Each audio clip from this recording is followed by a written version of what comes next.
Switching a little bit to Australia, you know, you started your career, you're an Australian, Yes. You started your career, I think, in Brisbane, working on projects there.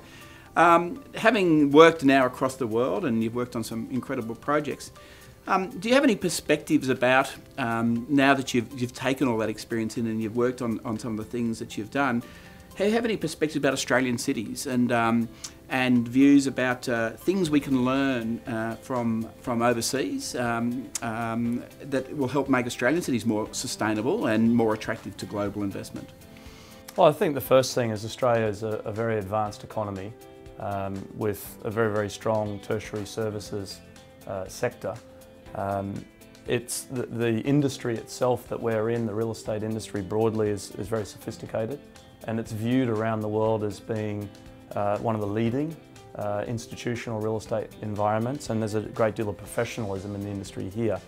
What I feel is probably lacking is an urgency in the industry, and that extends to government as well. The big difference, I think, from the emerging markets compared to more developed places like Australia is the use of government infrastructure, government-funded infrastructure to actually enable the economy and drive growth in the economy. It appears in Australia, in most of the cities, that the investment in public utilities and infrastructure is a reaction to almost a crisis.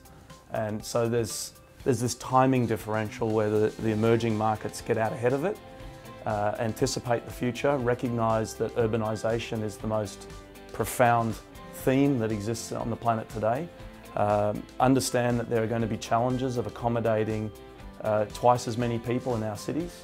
Of course, in the next 30 years, we're going to have 3 out of 4 people in the world living in cities. It's anticipated by the end of this century that the population of Australia could be as much as 62 million people. That's 40 million people more. That's 9 more Sydneys in the rest of this century. So without a robust dialogue to try and anticipate what those needs are, we're going to continue to see Australia responding to urbanisation and its challenges rather than getting out ahead of them and directing it. And I think when you're in a place like Dubai, or even in places in China where I've been before, you've got that opportunity to get out ahead of it and try and steer how the economy will grow, steer where people are going to be living, where they're going to be working, how modality is going to work. And I think that's a huge advantage that those places have.